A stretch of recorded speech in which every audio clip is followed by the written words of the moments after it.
ஆமா, 100 கோடிங்கிறாங்க, 200 கோடிங்கிறாங்க ஒரு தொகுதிக்கு. நான் கெஞ்சி கேட்டேன், அவ்வளவுலாம் வேணாம், வட்டி காசு மட்டும் எனக்கு கொடுங்கன்னு. ஒருத்தனம் தர்ற மாதிரி இல்லை. அடுத்து சிவகங்கை என்னுடைய மண், என்னுடைய மண். வீர பெரும் பாட்டியார். ஒரு பெண் எப்படி வாழணும்னு நீங்க நினைப்பீங்க? உலகத்துல எந்த புரட்சிகர சிந்தனையாளனும் வரலாற்று பேரறிஞனும் வரைய முடியாது. அப்படி இப்படிதான் ஒரு பெண் இருக்கணும் நீங்க எந்த ஒரு சிந்தனையாளனும் நினைக்க முடியாது.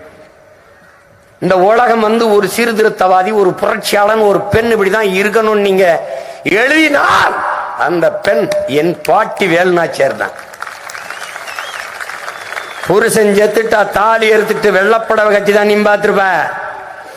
வாளையும் வேலையும் ஏந்தி வீர போர் புரிந்த மரத்தி என்னப்பத்தா வேலுநாச்சியார் தான்.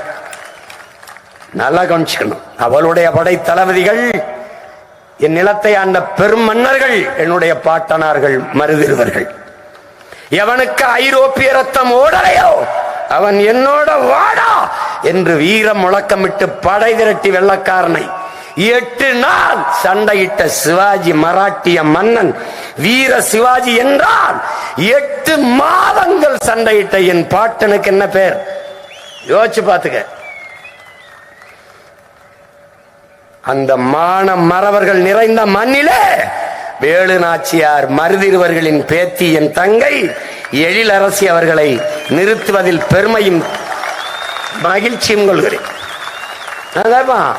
தஞ்சாவூர்ல இருந்து கொண்டு வந்து நிறுத்துறாருங்க அப்படின்னு.